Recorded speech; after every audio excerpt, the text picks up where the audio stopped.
Welcome to Wrestling Over Everything, ladies and gentlemen. We are a very funny wrestling podcast out of Central Valley, California. I'm Andrew. That's Dusty. Hey. Still really struggling to not say the old name of our previous podcast. Yeah, well, I mean, you get in the rhythm, right? Yeah, it's Yeah. my tongue is not meant for it anymore. It's like going to a chiropractor. Like it just slowly goes back to what it was before. And I just got to keep paying somebody. But this is Wrestling Over Everything. This is our first episode, technically. We did 2 episodes. I kind of call them pilot episodes. And I know the most recent one, I was silent for the last 10 minutes. Blame Riverside, dog. Like, I'm really annoyed by it. But, yeah, sorry. But this is a new podcast. We're going to do, like, kind of smaller. Like, I wouldn't say smaller. Maybe more brief, but kind of hitting multiple topics episode, which is what you're listening to now. And then we're also going to do some deep dive episodes, which we have one next week that I'm very excited about. Yeah, we're kind of digging in. The idea on my side is to do kind of a mini episode where we have little segments and then intersperse those with the deeper dives into specific topics. I couldn't decide if I wanted to say particular topics or specific topics. So you said Pacific? Yeah, specific topics. Spaticular. I like spaticular, Yeah. I think. Oh, yeah, particular kind of. That almost sounds like a real word. So Pacific kind of sounds. Pacific sounds like a dumb guy saying Pacific. Go ahead. So Andrew had an idea where this podcast we're gonna dive in, of course, to the heavy hitters, the biggest, most important angles in wrestling history, the biggest. You're matches. talking about your Macho Mans. You're talking about your Bret Harts. We're talking about your Stone Cold Steve Austin. We're talking about your Tugboat, right? Yeah, we're talking about Bushwhacker Luke. Just wait for that Bushwhacker episode, dude. Dude, I listen. This is the only one my dad will listen to. Because every time my dad is old, awesome, and doesn't have a great memory. So every time he finds out that I'm doing a podcast about wrestling, he goes, "You remember those guys that did this thing with their arms?" I'm like, "Yeah, it's the Bushwhackers. We talked about it 50 times." He's like, "Yeah, those guys were great." Yeah, we'll do individual episodes for your dad. One on Luke, one on Butch. Okay. Yeah, Butch Whacker, I believe his name was. Butch Bushwhacker. But so we wanted to take some time to highlight some of the lesser known characters, some of the lesser known wrestlers throughout history, the guys that really give the character and the spice kind of to the wrestling industry, because wrestling comes from carny folk, and as we know, carny folk are some of the oddest folk out there. It's an interesting group of people that decides to become pro wrestlers. It's a rambling man's business. You know what I mean? Yeah, that's the thing. This episode, this business, like you said, it's carny trash. It's freak shows. That's the roots of it. And most wrestling, I'd say, and this is an overused number, but I'd say over 99% of wrestling is really bad. And there are it's in backyards, and it's in VFWs, and it's in high school gymnasiums, and whether or not the high school knows they're there, and that those guys, a lot of them are just boring and useless, and just having fun, and God bless them. But there are some guys, like there's a guy that I'm not going to talk about because I couldn't find enough about him. I think he's called the Super Ginger or something like that. Uh-huh. So like that type of stuff. So, but this is my big thing that I'm interested in is like old weird wrestlers from back in the day. That's what I'm going to try to find. And I haven't found my honey hole yet where like I find like a bunch of them. Right. But I stumbled on something that I think is pretty fun for this one. So do you want to go first or do you want me to go first? You know what? I'll go first. Okay. I'm gonna go with the guy that's known, but if you're a newer fan, or you've come along in the last few years, this is a guy that I think you're gonna love, Andrew. Okay. This may be they don't use this term anymore because it's pejorative. Some people believe this may be the greatest jobber in the history of pro wrestling. Okay. A jobber's an enhancement talent, a guy who is used, who gets beat to get other people over. Is this the Bronx Bomber? This is not the Bronx Bomber. All right. All right. All right. This is Mr. Technical Barry Horowitz. Mr. Technical. Mr. Technical. Okay. He's Okay. gone by many names. He debuted in 1979. He was trained by Boris Malenko, who was Dean Malenko's father. So he's got reputable training. Yeah. You know, he's from Florida. He was a state champion wrestler, but he's lost to every guy on the way up in history. Barry Horowitz is the quintessential enhancement talent. Now, I watched so many matches in the 80s and 90s with Barry Horowitz just doing the honors, staring at the lights, you know. Yeah. But he had a little pizzazz This as is a our guy jobber. right here. That's Barry Horowitz right there. Okay. He had a little bit of pizzazz as a jobber. If you can find a picture, he used to wear what his gimmick was. He'd do a move, and if his move was successful, he'd pat himself on the back when he was done. And he used to have we've got this. Look, we've got this. I've got him. He took There it pictures is. patting himself on the back. And Okay, he used to have a ring jacket. It was a bedazzled ring jacket that had a silhouette of his hand on his shoulder See, I like that too. to pat himself on the back. So generally you will find that he's He even took yep, pictures of fans. yeah, that's the gimmick. I've got a picture of Barry Horowitz patting himself on the. That is, listen, that's not the only thing you can have. You know, it can't be Right. it can't be your whole gimmick, but it is a very funny part of a wrestling gimmick for sure. The funny thing is he's a really good wrestler. He's a really good hand in the ring. If you only know him from his WWF career, you wouldn't know this, but in other territories he did actually like win matches and was used as a main guy. Like in Florida, he was known as Jack Hart initially, right? Okay. This is in the early 80s, but he's wrestling for Florida Championship Wrestling, where he went on a 131 consecutive match losing streak. Before he turned heel and he teamed up with Percy Pringle, who we know as Paul Bearer, Rick Rude, and the Assassin, and then he became the champion of Florida Championship Wrestling. He became a heel that used to use a loaded glove as his heel gimmick to knock guys out.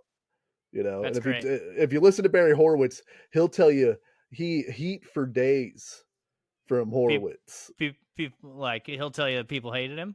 Oh yeah, that he had to stay an hour in the dressing room. There was so much heat on him after the match before they could sneak him out. Whenever he won the Florida Championship Wrestling heavyweight title, you know, and he also wrestled for a company called GWF, Global Force Wrestling.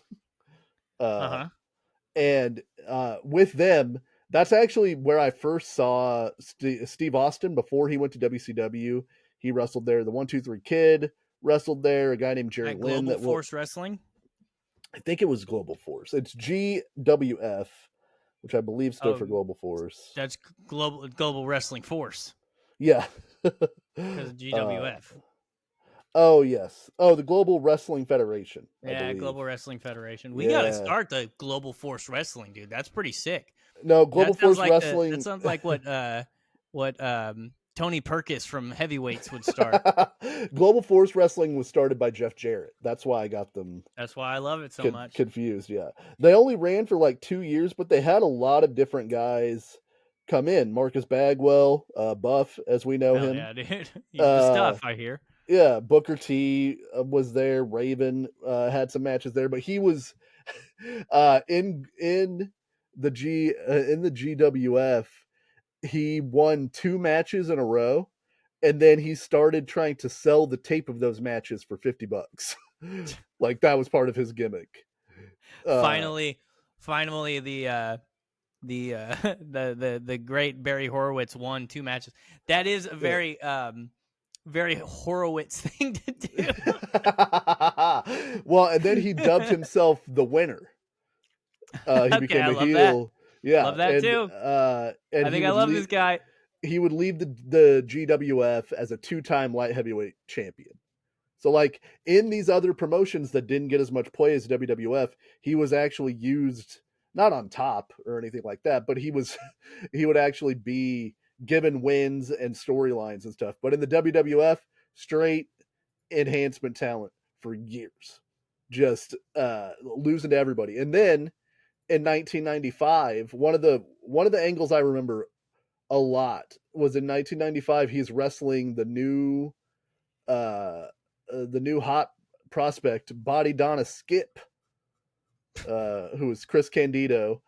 Okay. And Chris Candido's kicking the shit out of him and starts doing push-ups in the ring. And then Barry Horowitz grabs him in a 3/4 Nelson and gets the pin.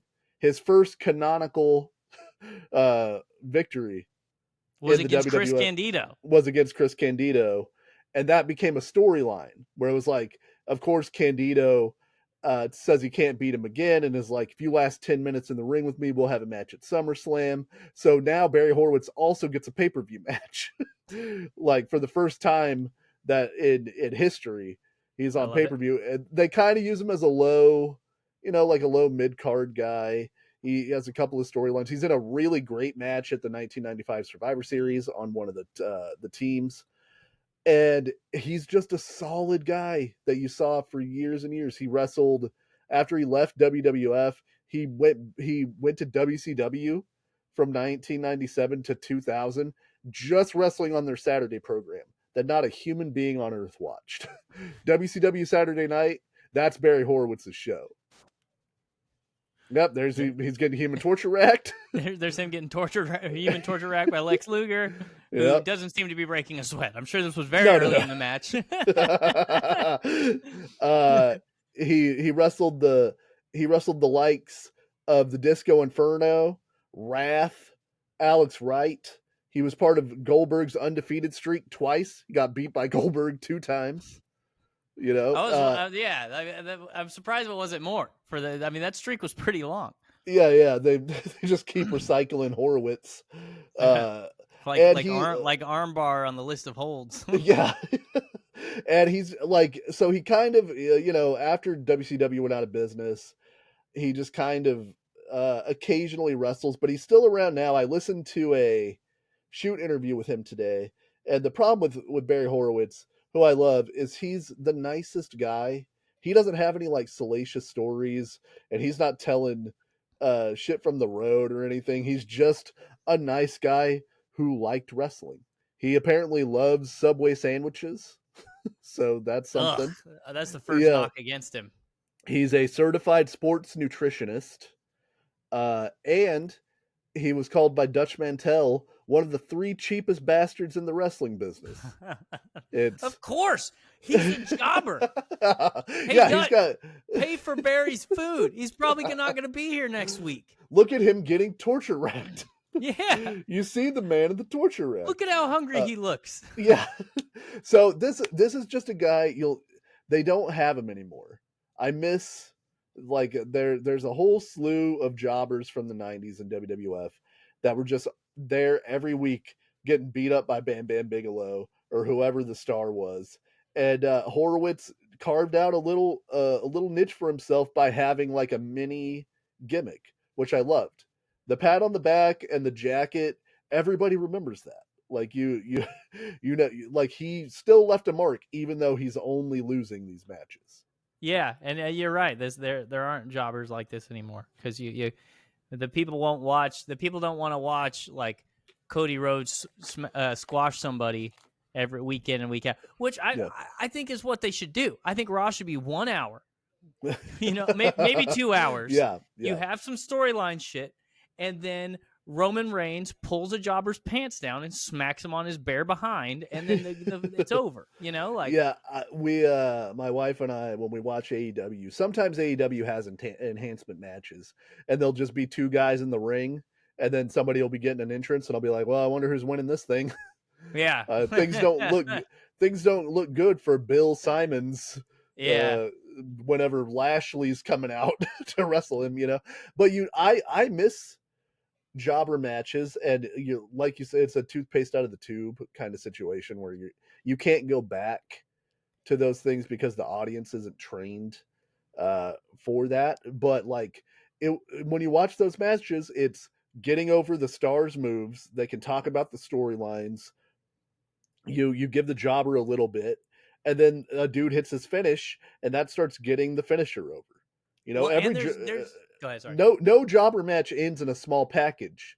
You know, where the where the Yeah. star barely got away, unless that's part of the storyline. But like everybody's hitting their finishing move, and you see it, and it gets ingrained in your head. Oh, that move beats people, even though for some reason it's like, well, it only Yeah. beats Horowitz.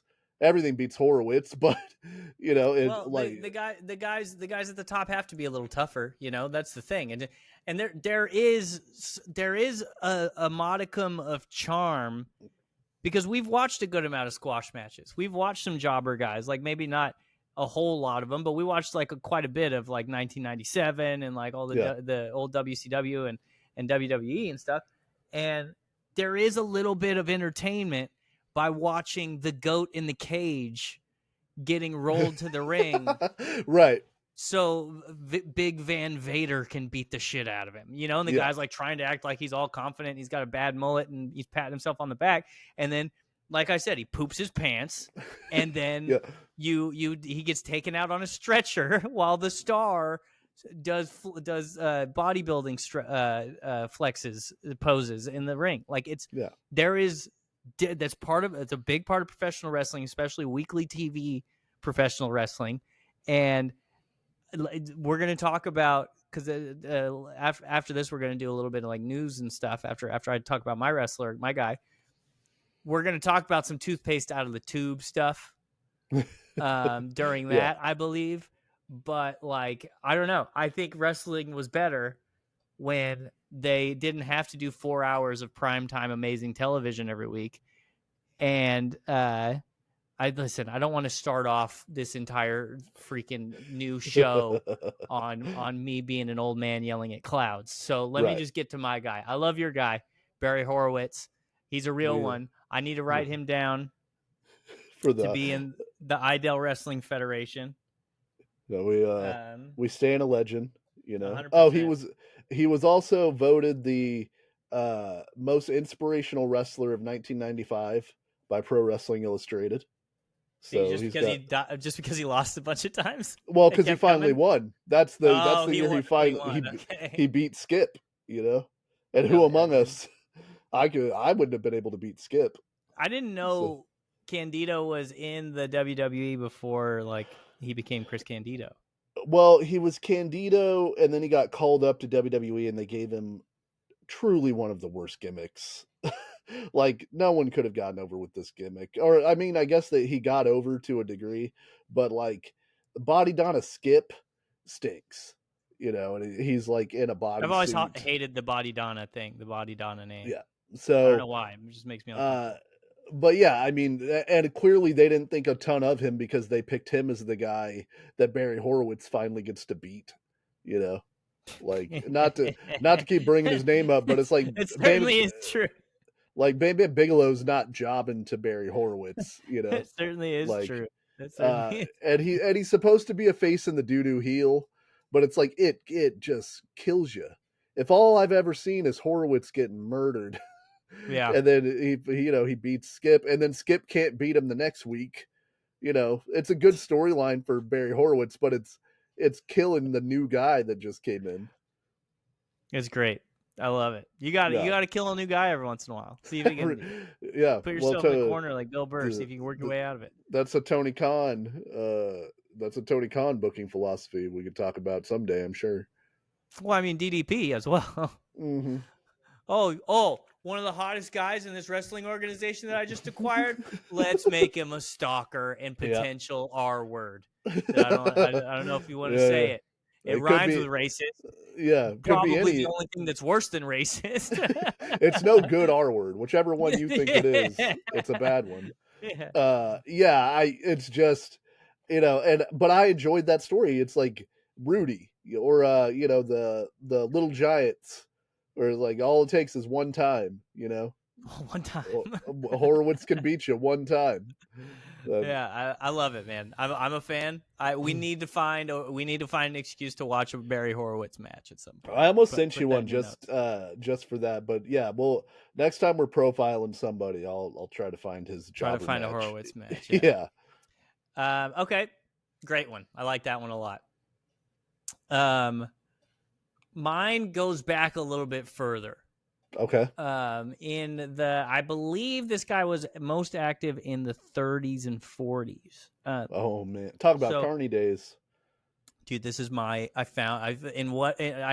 didn't find a whole lot in my wheelhouse that like the specific thing that I'm looking for. I'm looking for like, there's this guy that used to do backyard wrestling, or like, no, it can't be just that obscure, but like this guy was just on the indies for a while, but also all these crazy things happened in his life and he was the weirdest dude in the world. That's what I'm looking for. But I found, first of all, I thought I was going to talk about the Golden Greek Jim Londos. Do you know who that is? I know who Jim Londos is, yeah. So basically the premise of Jim Londos's gimmick is that he was hot. Like he's a big hot guy. Hey. Big.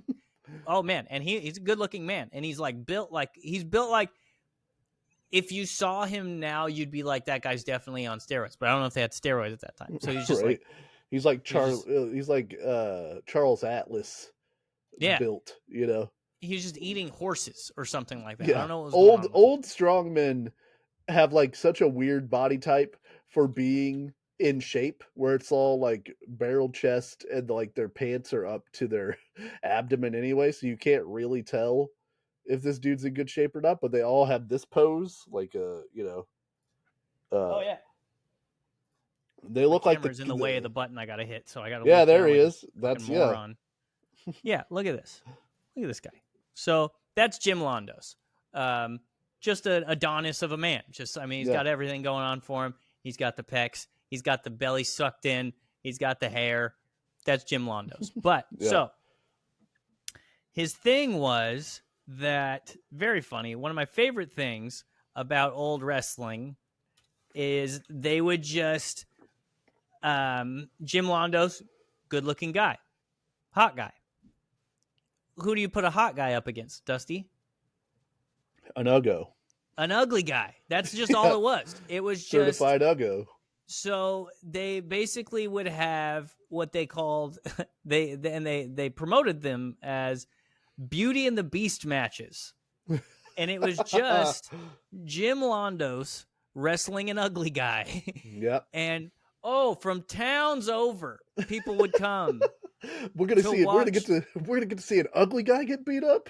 Yeah. And it was just, man, and just the trying not to be gay, but like all the men in the 30s being like, oh, that is one swell looking fella. I mean, that's an ugly guy. I mean, I don't look at their attractiveness, but I feel like I want that guy over there to win, the big one. Yeah. You know?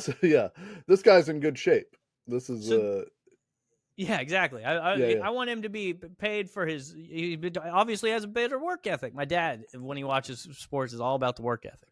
If he feels like one guy works really hard, he thinks that guy deserves everything. That's Jack Pfeffer. That's our guy, Jack. I'm getting a phone call, so my phone is going to fucking goddamn it. Wait, that's Jim Londos, not Jack. Jim Londos. I just buried the lead. I buried it. So Jim, I'm like, okay, I'm gonna learn everything that I can about Jim Londos. So I start reading his story, and then I realized there's a more interesting person in this story. Polish immigrant named Jack Pfeffer. Do you know who Jack Pfeffer is? I've heard the name. Okay. So Jack Pfeffer was basically, okay, so he's a Polish immigrant that got to the United States in the 20s. He got here I found conflicting reports, either a traveling opera company or like a traveling like theater troupe, basically. Okay. This is the most 1920s American shit of all time. Yeah. Polish immigrant, traveling entertainment. He was their manager. And then he's like, screw it, I'm just going to get into the wrestling business. And This guy reminds me of. Do you know who Bill Veeck is from baseball? It's okay if No, you I don't. don't know. I don't know Okay, who so that is. Bill Veeck, they called him Wild Bill, and he owned the White Sox and a couple of other teams. But he was most known for the shit that he did with the White Sox. He's the reason that the White Sox had Disco Demolition Night. That like they brought. Yeah, Have you ever seen that? They brought in a big yeah. old thing of disco and they blew it up, and the fans came and tore the whole field to pieces, and they had to stop the game. Oh, Jesus Christ! Yeah, These people hate disco so much. yeah. He's the reason that the White Sox played a game in shorts. Yeah. And he's the. Is he Have you ever responsible for the nickel beer night? see? I can't remember. I tried to look that up, but I didn't find it. Yeah. That's a Bill Veeck ass thing to do, and that was around the Disco Demolition Night. I think it might have been him as well, but I don't want to don't hold me to that. Do you remember the little person that got in that bat? It's a picture that everybody's seen of like a little guy. He's like Yeah. 3 feet tall, holding a bat that's as long as him, and Yeah. he walks on 4 pitches. That was Bill Veeck. That was his idea. So Jack Pfeffer kind of reminds me of Bill Veeck as a promoter. In his book, The Hard Way, a guy named Don Fargo vividly describes Pfeffer. He stood about 5'5", had unkempt, dirty hair, long fingernails, and wore clothes which had seen better days. He also had bad breath, a physical trait that earned him the nickname the Halitosis Kid from people in the wrestling business. Yeah, well, Don Fargo is also a famous wrestler promoter as well, and so that makes sense, and also a huckster. So, well, they're all hucksters, and I love it. This is Jack Pfeffer. So not to be not. I'm sorry, the Halitosis Kid. That is the Halitosis Kid, Yeah. not to be confused with Jan's Haas Pfeffer and Eggs. Shout out to the Mighty Ducks. So this is Jack Pfeffer. He had Londos, so he had Jim Londos for a little bit. Like Jim Londos had like a dispute with somebody, ended up in the hands of Jack Pfeffer to promote him, and then Jim Londos got back with his previous guy, and they squeezed Jack Pfeffer out. So Pfeffer was like, "Screw this, then I'm going to expose the whole business." Yeah, that's why I know who Jack Pfeffer. That's right. Yeah, so he went to it was the New York Daily Mirror, I think, if I remember correctly. Still a reputable news outlet, the Daily Mirror. So he went to them and was like, "Hey, by the way, all wrestling matches are works. Championships are decided in back rooms. They're not decided in the ring." And he's the reason that the New York Athletic Commission insisted that matches be called exhibitions. Yeah, he essentially like killed the business or attempted to kill it because he was mad that that his main attraction left. So he was like, "Well, I'm just gonna screw everybody over, not just me. Everybody gets it." Exactly, but he persisted. Nevertheless, yeah, he persists. He said, "I don't tell people my wrestling shows are on the level. I guarantee they're not. I've never seen an honest wrestling bout in 20 years in the game. Maybe there was one, but I wasn't there, and I'd hate to see one. It would be an awful thing." This guy's a genius. Like, he just leaned into it. I hate it, but I love the balls on this little 5'5" Polish guy who looks a little bit like Nosferatu. Talking all this shit. So he said, and this is my favorite little run of what he's. By the way, he's one of the guys that discovered Buddy Rogers. Yeah. The Stu Hart. Nature Boy. Maybe not the original Nature Boy, but the most famous Nature Boy. Yeah. Stu Hart loved him and made him the godfather of Ross Hart. Yeah. But he promoted the Swedish Angel and the French Angel. Have you ever heard of them? I've heard of the French Angel. I don't know that. Yeah, the French Angel is the one that had a Wikipedia page. The reason that he was called the French Angel is he's a very ugly guy. Yeah. Just got for those listening, I've got him on the screen. He's got a Hunchback of Notre Dame situation going on. Just something going. He looks like Shrek. He does, in fact. Do you think somebody once told him? listen, I believe this is a swamp creature. This is his name is Maurice Tillett. Yeah. So he had these two guys. So we'll go back to the picture of my guy here. So Jack Pfeffer. I'll end it with one of my favorite quotes of his, and this is why like my guys for this segment might might be Pfefferized for a while. He said, "Freaks I love, they're my specialty. I'm very proud of some of my monstrosities. You can't get $1 with a normal looking guy, no matter how good he can wrestle." Shout out to Cody Rhodes. He continued, "Those birds with shaved, egg-shaped heads, handlebar mustaches, tattooed bodies, big stomachs, they're for me. Dopes who wear Turkish fezzes and carry prayer rugs into the ring with them, curdled curds, bouncing checks, all those foreign novelties I import from my stable. None of these atrocities of mine can find their way out of a phone book or sock their way out of a cellophane sack, but that's not important. I teach them their routines and ship them out. They're suckers to think they're hot stuff." He's got like I mean, I don't endorse the quotes, God damn it, I love it. but he's like, he's got an understanding, like and that's a tough, it's such a smart move to be like, it's all showbiz. Even my show's showbiz. That other guy who's telling you his show's not showbiz, he's lying. At least I'm telling the truth. Yeah. And you're going to see real freaks over at mine. Yeah, yeah. Like, if you want it to look real, that's boring. But if you want to see some one-eyed, three-fingered, just absolute you want to have some fun, monsters. Or you want to have some fun, or you want to see an athletic contest. You know, which one are you into? More like Booth is. That's another thing you said. I'm just kidding. I believe that's Jack Pfeffer, the name of Jack Pfeffer's second book. Booth is. More things I hate about the wrestling business. Yeah, he was one of the first guys that did we just bring in a bunch of foreign guys and let the Americans beat them.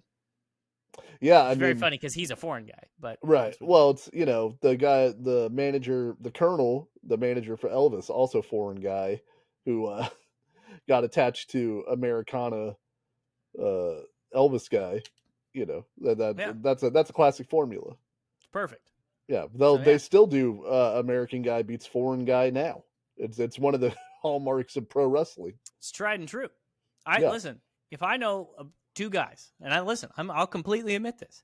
I see two guys in a ring. I know nothing about either of them. I find out one's from America and one's not. I'm rooting for the American guy. 100%. And you can't hold it against me. So's the other. So's the compatriots of the other guy. You know what I mean? The true American. He's rooting for their guy. Yeah. That's what. All right. So we got Barry Horowitz, Jack Pfeffer, week 1. Two guys we love. I have my next guy in mind. I'm pretty excited.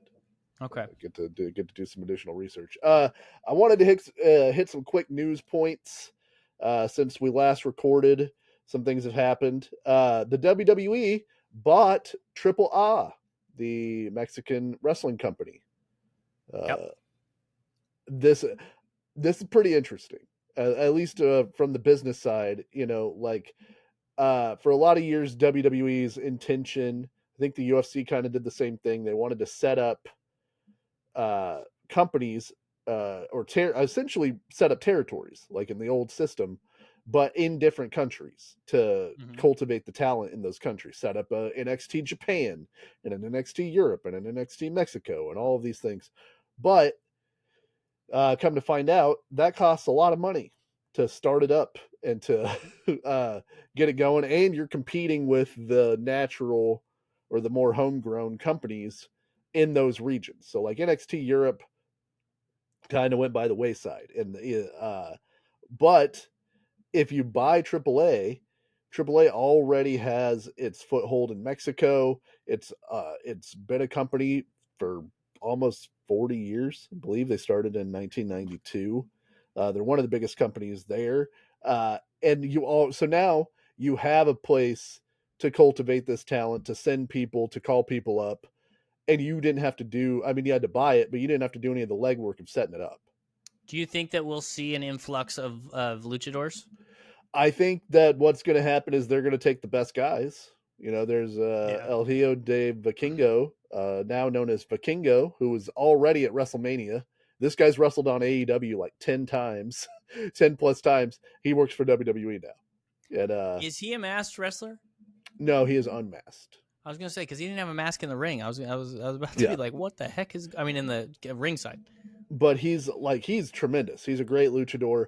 The WWE as it is now is more open to smaller performers, giving pushes to smaller guys and masked wrestlers, things that they wouldn't have done necessarily under the previous administration. So I it's can't a even see his face. Fuck. he doesn't speak English, god damn it. God, man. They didn't want to sign Rey Mysterio. Vince McMahon didn't see it in Rey Mysterio. One of the greatest wrestlers of all time, full stop, not even considering luchadors. Like Yeah, well, it how do you feel about it? Did he have the same feelings about Eddie, or like Ray's smaller than Eddie? But well, he said he always talked about Eddie being small and Benoit and all these great technical wrestlers didn't care, didn't see it, that's and like all then the dorks on the like when I used to go on the MMA forums all the time that were like that would trash flyweight wrestling. I mean yeah. flyweight MMA because they're small, and it's like okay, just what I want you to do is sit there and write down like rate each like do a Dave Meltzer style fight rating for every fight on a card and tell me that the flyweight fight wasn't the most exciting fight on the card. Yeah, well, and he's They're like, so who? fast. Well, and he's like, who? What audience could connect to a guy wearing a mask that doesn't speak and is a clear baby face? I'm like, dude, have you never seen a superhero movie? Like, you don't think kids watch this shit? They don't care. Rey Mysterio's a human, like a real human superhero. The stuff, Yeah. the shit he could do is insane, and you could sell that mask 100 times over. They debut Penta. Guess what? The 10 minutes after they debut him, that mask is on sale, bro. Yeah. Like, come Well, on. plus, I don't know, the entire country of Mexico. Like this has Right? been this has been tested. Yeah. This has been a case The, studied quite a bit. it's a slam dunk. Don't there's some issues. Triple is ran by Conan, who does not have a great history. Oh man, if you With guys the don't know, me and Conan have a Twitter beef. yeah, well, and we never it's stop still on. beefing because It's we don't still stop on the site beef. with Conan. Me and Yeah, me and that we guy. don't squash the beef. We will We had not a little follow you issue back. in the DMs. Yeah, and their world champion right now is Alberto Del Rio, who is Oh, essentially blackballed from WWE. Not a great guy. So I don't was know he how they stabbed resolve that. or was he was stabbed? Uh, I think he no, was stabbed or yeah, in Mexico. but he's had some issues. Yeah, I know he's got issues. Old Alberto. So this is all leading to a Worlds Collide style pay per view with WWE and This is AAA. what it's like when worlds collide. Dude, you could Some get Psycho Circus freaks. you could get Power Man 5000 for $25 to play that show. They'd be thrilled. And of course, this is another way that they freeze out AEW from getting any sort of new talent because it's all flow. They own. Oh, I bet they were so mad. Well, between this and the WWE ID, which is where in the US they've essentially sort of given their branding to these wrestling schools to send them like equipment and give them training facilities and uh help these guys out from the start, and then WWE can cherry pick the best guys coming out of these wrestling schools. Like they're doing the playbook of what Vince did, but in a different way, And essentially. AAA is based in Mexico, right? Yeah, it's based in Mexico. Yeah, And so because I was wondering about like antitrust laws because like if the WWE just starts buying up all like again, right. buying all these other companies, you can like the United States is well, I mean the Trumpster doesn't care as much, but Yeah.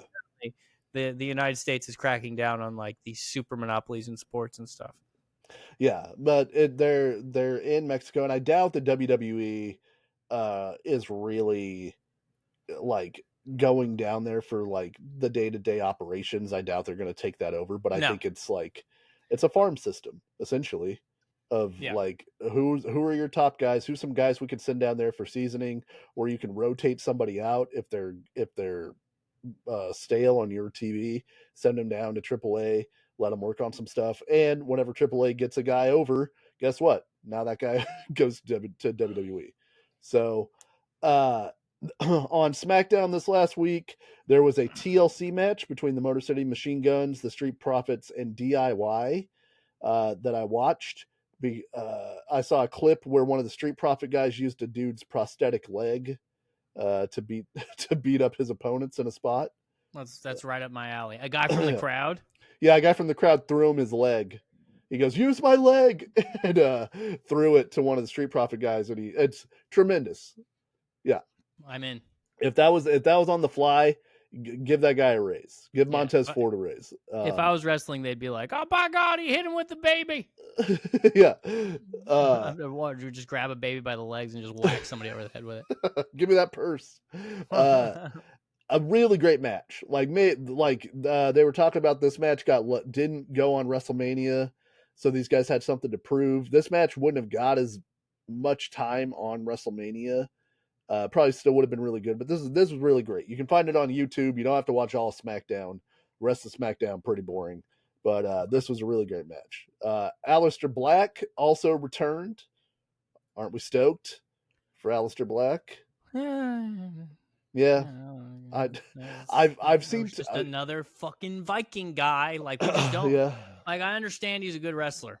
Whatevs. You know, I'm just we have a surplus of Viking guys. Like, send some of them to, and then we just got a Viking go. So like we got them everywhere. Well, he's the son of the Viking. That is true. I think Aleister Black, like I've kind of seen too much. Like I've seen what he can do.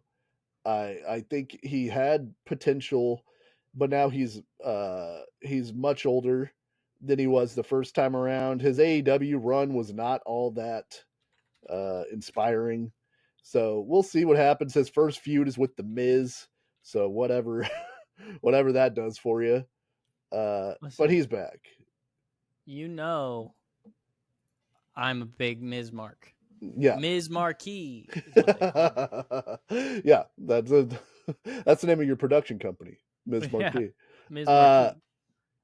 For anybody keeping track, TNA champion and WrestleMania loser Joe Hendry retained the TNA title at their pay-per-view Rebellion over the weekend in a triple threat match, and he was on NXT last week.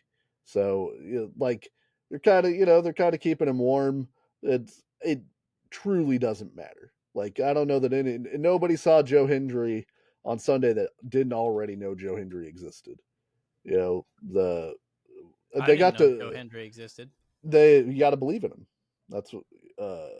But but TNA got to use the footage from WrestleMania, which is kind of cool for them. Like they got to be like, our champion was on WrestleMania. Just don't show the finish. They didn't show him getting RKO'd. Well, I would imagine you wouldn't want to show him get beat a ton, but maybe you do, and you're like, well, Randy Orton beat him, but these guys aren't as good as Randy Orton. Our guy, yeah, that's why our guy's still the champ. And you can joke around and be like, oh, he blindsided him. Yeah, we got to talk about it for a second. You sent me this the other day. They're back on their bullshit, Andrew. I can't believe, dude. I meant to have that ready too. Oh wait, oh no, I've got this at least. I'm bad, and I'm better than ever. Got a net for me. I gotta have. God damn it! I'm so angry at myself for forgetting to have the NWO theme ready. Yeah, I don't care. Like so basically everybody who's listening, Eric Bischoff and the Hulkster posted a cryptic, like it was like Kevin Spacey Christmas videos level of cryptic. Well, would you say that? I don't think it. I mean, Well, it's cryptic, but it's not cryptic. It's shot in the style of the NWO 1996 videos in black and white, and there's like strobe lights going, and there's like Hogan and Bischoff are like telling jokes, and Hogan has this weird like affectation he's doing on his voice because Scott Hall told him it was cool 20 years And ago. they just keep doing the whole they've got no idea what's gonna hit them. Everybody, there's And, such a cool surprise coming. and guess what? It's And a podcast. It's and guess 1,000%. what? These are two guys, if you didn't know, notoriously don't deliver very well on surprises. Yeah. So I tweeted from our Twitter page. The third person is going to be Conrad Thompson, isn't it? The third man, because it would have to be in my. But they were talking about a guy who made champions and stuff though, so it might be somebody else. But like, yeah, but who in 2025 aside from Bischoff wants to be associated with Hulk Hogan? what if it's Vince? Oh, I don't think Vince would do it. I'd fucking listen. I would listen. Well, then you've got three of the most notorious liars of all time. I know. That's why I'd listen. Yeah, well, because here's what I was going to say. It's Bischoff and Hogan. They're clearly doing a podcast, but they're pretending like it's something that's going to blow the doors off the place. And it's like, you're just going to talk about the same 83 weeks of WCW that you've talked about for 10 years. Because that's it. That's all you have is those weeks that you've combed to the bone for, or you're going to do some kind of call show or question show where someone's going to have to believe that Hulk Hogan's going to tell the truth about something. Like it's insane. But here's the big problem. Probably going to listen to at least one of them because it's a car crash. I hate Hulk Hogan. I detest Hulk Hogan.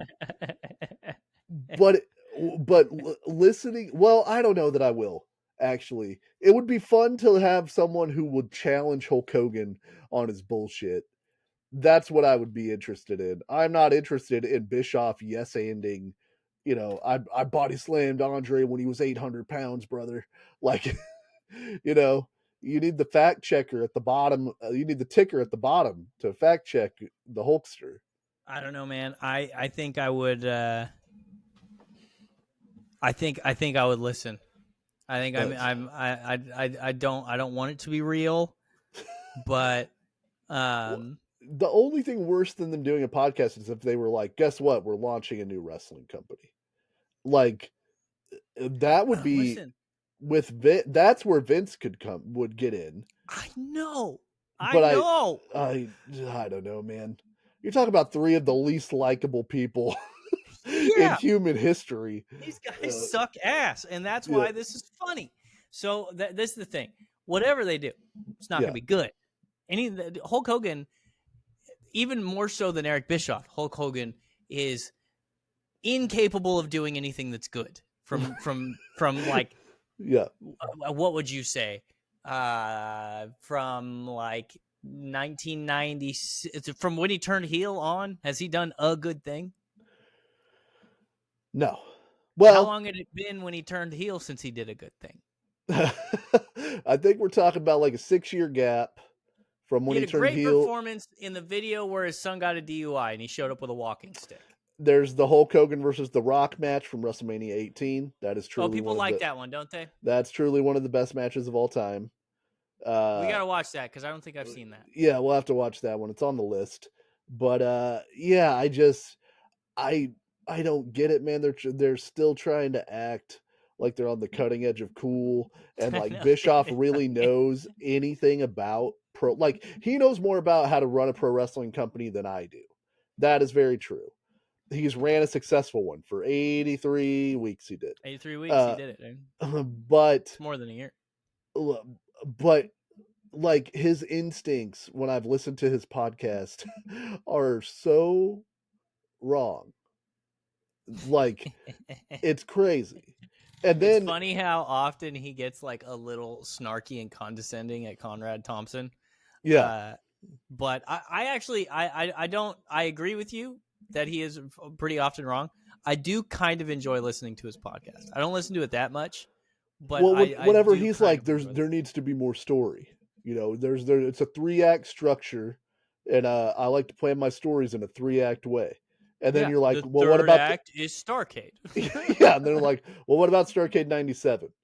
Well, you see, He didn't have a tan. yeah, Also, what about the entire story of the NWO that you just beat into the ground? How about yeah. that? What Which about the act new? was it Yeah. when Scott Steiner joined the NWO? What about when you joined? And how about that? What part of the story was when you challenged Vince McMahon to a fight on pay-per-view and took up precious TV time when you knew he wasn't going to show up? Like, I think that Bischoff can come across as a somewhat likable guy on his podcast with Conrad, but he's got big boomer like, oh, I just don't give a shit what anyone thinks when he clearly Yeah. gives a shit what people think. But yeah, I mean, I'll listen to somebody tell me about this podcast so I can hear what Hulk Hogan's lying about. Uh, you know, we'll see what happens. If it's not a podcast, I'll be shocked. But it's almost 100% a podcast. It's got to be a podcast. It's got to be or a doc or an NWO documentary or something. But they would be teasing. They Yeah. wouldn't be teasing a third man. Well, they don't have any of the footage. That's WWE owned footage. They couldn't do a documentary on the NWO. God, that'd be so funny if they announced it without looking to see if they could use the footage. What's that now? You Hunter mean said no. Bischoff's like, but I'm in it. Like, don't you own the footage if you're in it? And they're like, no, that's not how No, it no, no, works. no. You owe nothing. We bought you out of bankruptcy. Remember? That's Oh fuck, you did. So the one thing I wanted to bring up, yeah. Dwayne, man, Dwayne's at it again. So, oh, speaking of back on your bullshit, there's Dwayne. yeah, well, actually, I'll lead with somebody else who's back on their bullshit. Oh, okay. For a lot of people, public enemy number one, Jim Cornette has famously said that he will pee on his grave. Oh yeah, you got to tell me about this. So let me make sure I'm sharing. I got to get my camera away from my screen because I just can't see. Okay. So Vince Russo has apparently a podcast with this guy named Dr. Chris Featherstone. I'm not sure who that is. Do you know who Dr. Chris Featherstone is? I do not. Okay. Is he a doctor of medicine? Funkonomics, I think. Okay. But I look at all the pictures of Vince Russo in Vince I know. Russo's office. God It's damn, so great. I hate Vince so great. Russo. And I can't tell. Isn't he a Yankee fan? Yes. Well, remember he had the baseball bat in WCW. Yeah, I can't tell who that is holding the World Series trophy above his head. And the Like, Yankees jersey. It looks like Kurt Schilling, to be honest, which would be hilarious. But I thought he was a Yankee fan, so I don't know. He's also got a Giants thing down there, so that could be a San Francisco. That's Bruce Bochy. That's Bruce Bochy from the Giants, so maybe he's not a Yankee fan. I know that he also had a Giants. He wore a Giants. Okay, jersey as well. Yeah, that is Bruce Bochy, former manager of the Giants, holding the World Series trophy. But anyway, so he's got a bunch of pictures behind him. He's got a podcast. He's talking about the state of wrestling today. Yeah. He's talking about the state of kayfabe. Yeah. And he talked about it in a lot of different ways, but I want to specifically play this portion where he's talking about apparently on Raw, I think it was Raw, Braun Breaker came out and speared Sami Zayn a bunch. Yes. And the crowd started cheering on Braun Breaker. The crowd started cheering the heel, right? Yeah. So this was he basically sets it up and says, "Hey, you've got your guy Sami Zayn, who's the biggest babyface on the planet. Everybody loves Sami Zayn. He can do no wrong. And you've got your new crazy heel that you want to portray as a badass who's going to kill people.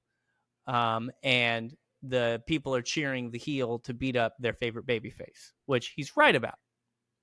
But there's some irony here. So let me play this for you. Cheering Braun Breaker, so we'll have him get heat on Sami Zayn. Let everybody love Sammy, bro. So once he gets the heat on Sami Zayn, Braun Breaker's not going to be a babyface anymore. Okay? And what were they cheering at the end, Chris? One more time. One more time. They wanted Braun Breaker to spear your beloved babyface one more time. Yep. This is the environment you created. And you didn't create this overnight. You created this over years and years and years. So you built an entire show around thinking that Braun Breaker was going to be heel because he's going to keep spearing the beloved Sami Zayn. And what were they doing? Cheering one more time. This is the fan base you created. Yes. This is the dog crap that you stepped in. So you may as well lie in it now, because everybody that's watching from home that is not part of this cesspool of wrestling fans is saying the same thing Chris is saying. What? So, Mr. Russo is correct in certain ways. They're cheering the heel. They're wanting the heel to beat up the babyface, and that is not what you want in wrestling. You want the heel to be booed and hated. They're throwing tomatoes at him and lighting the chairs on fire, right? Yes. The interesting thing is, hey, Vince, this is the fan base that you created. Yeah, I mean, the irony of Vince Russo talking about the way that wrestling should work, or the way that you should book something, and the fans rejecting it, is so funny, because his style of booking has led to this kind of thing. And Well- it's not even necessarily new all the way around. Like, they will always, in some cases, cheer the cool heel. Like, that's how you turn somebody babyface. You know, they started cheering Steve Austin, so they switched to babyface. The thing that they did that might have been a miscalculation is people want to cheer Braun Breaker because Braun Breaker is cool and he does cool moves. And like, Seth Rollins is not playing a heel at this point, even though he's supposed to be a heel. So they're like, I hate to give him any kind of credit at all on the basic wrestling psychology. He's correct, but he doesn't. He's never used basic wrestling psychology. The idea of Vince Russo grandstanding and lamenting the death of kayfabe is the wildest thing I've ever heard in my life. That's like Hitler being like, "Oh man, there's all these racists around. Who started this? Why would anybody let this happen?" Like, it is the dumbest thing. Because this all started with him. Well, it didn't start with him. I mean, we talked about Jack Pfeffer exposing the business, but like, I told you earlier, we're going to talk about toothpaste in the tube situation. Now we go to Dwayne. Yeah. Fucking Dwayne. And I love The Rock. I got my problems with Dwayne.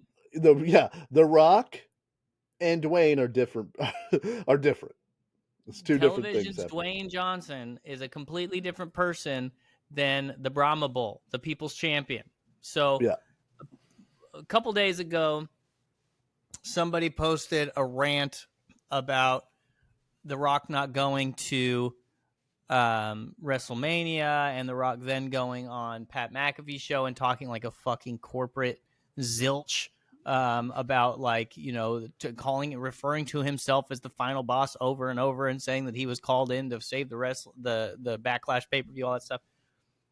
So The Rock responds. And The Rock, I have it on the screen. The Rock says, "Hi, Dave. The business is a complete work. Always has been, always will be. Every aspect of it, every match, every interview. Please join me, Cody, Cena, Brian, and the rest of us for our creative discussions so you can expand your perspective. Until then, stop ranting. It's not healthy, my friend. Enjoy the show. P.S. Tell Bubba I have all the gram, blah, blah, blah." So, Well, this is in response particularly to Dwayne on Pat McAfee going, yeah, I probably would have finessed the finish to the WrestleMania match. Because Dwayne says that Ari Emanuel called him and said, hey, the numbers for Elimination Chamber are a little soft. Can you be that's on what the it was. show? Elimination Chamber. For some reason, I thought it was Backlash. Yeah. And Dwayne's like, sure. And then Dwayne comes in and he has the idea to do this I Want Cody's Soul promo / storyline, which doesn't make any sense. And this is after The Rock on the Netflix debut being like, I don't think that Cody and The Rock even need to have a match ever. What are you talking about? That's the entire storyline. So Dwayne creates this new storyline. I don't think that Cody wants to turn heel. So they're like, hey, Cena, we're going to have you turn heel at WrestleMania, probably. This is conjecture on my part, but it's like, will you turn heel a month earlier or 6 weeks earlier and join The Rock? Sell your soul to The Rock. Well, The Rock is saying it was his idea to turn him heel, that they were going to wrestle at WrestleMania no matter what. And then The Rock was like, hey, what if we turn Cody heel? And everybody was like, Cena heel. And everybody's like, oh my God. And right. So simultaneous ejaculations, like, but from my understanding or what I'm thinking is the original story was because Cena turning heel makes sense, sort of anyway. Sure. So like, but The Rock has now put himself as the fulcrum point of this storyline. The idea is Cena is doing The Rock's bidding because The Rock is the quote unquote final boss. He did the throat slash. Right. Once you do the throat slash, you just signed up for a few more shows, dog. You got to tell, this isn't Lost. You can't just abandon all these side quests that you had. You know what I mean? You can't become the smoke monster, Dwayne. Yeah, what happened with the smoke monster? God damn it. So then they do the match, then for 6 weeks, no Dwayne. They don't even mention him. There's never when he's off the screen, everybody should be going, "Where's Dwayne?" Yeah, or they shouldn't, but you shouldn't bring it. You shouldn't bring it up. Your giant head shouldn't be on the screen unless you're going to be part of the thing. And then at WrestleMania, he also doesn't show up. He sends Travis Scott in his stead. Yeah. And then everybody's like, well, what the fuck is this? Like, I hate this. That was one of my notes. Right. I hate this. Like during the where is Poochie?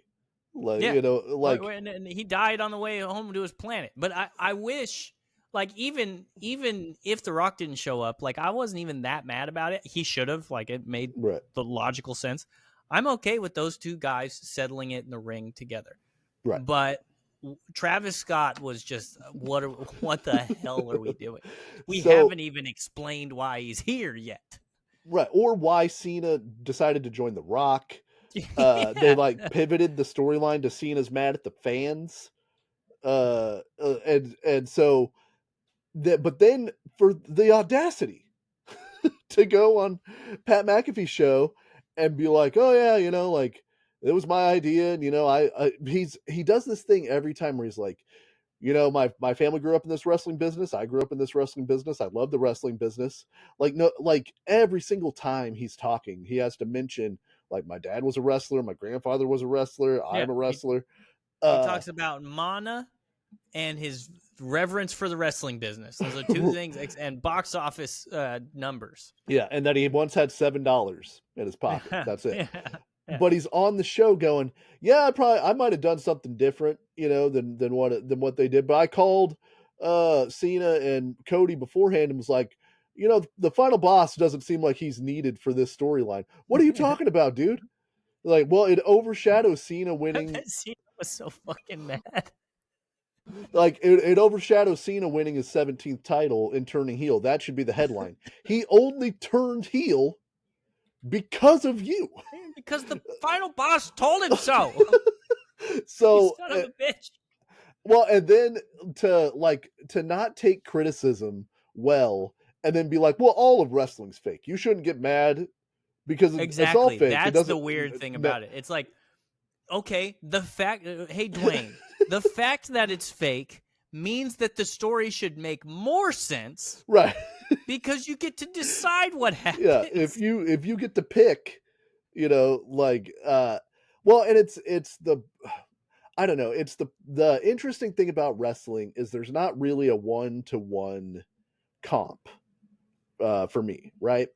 Because like uh in movies, the movie doesn't in the middle of it tell you like in Jurassic Park, Sam Neill never looks at the camera and goes, "Hey, these dinosaurs, by the way, animatronic. Don't worry about it. I will not be literally eaten by a Tyrannosaurus. Not And real." if they did, it would be so annoying. Like, and if like the two shithead brothers who ruined Game of Thrones, if to the people who said, "Hey, Bran is a terrible idea, you assholes," Right, if they wrote back, "Hey guys, show's fake," right. that should just make everything, just so you know, just so you guys know, because you clearly don't know this, show's fake. You're like, yeah, I know, but you still just wasted a bunch of my time. Right. It's WrestleMania, you asshole. Well, and like behind the scenes things are interesting. The behind the scenes things of Jurassic Park, I'll watch those because they're interesting to me and I like seeing how the movie's made and I like seeing how the effects are done and all of that. But that is a separate thing from the product itself. I want the suspension of disbelief. And WWE is almost a wrestling show. It's almost a TV show about a wrestling show. And they're making it even worse. They got this Netflix thing coming out in the writers' room. Did you see this? Oh yeah, I mean, I don't understand who that's for. Like, I'm backstage puking in a bucket. Like, I just yeah, so it's like everybody knows that that wrestling is predetermined. Anybody who's watching this thing who's not a kid, I guess, of a certain age, knows it's predetermined. You know what I don't want my entertainment telling me? Hey, don't get invested in this because it doesn't matter because it's not real. That's not what the entertainment should be doing, especially in critique, in like reasonable critique to the entertainment. And if Like, I'm not allowed to if I'm not allowed to be upset by it because it's not real, then why am I allowed to be overjoyed by it when it's good?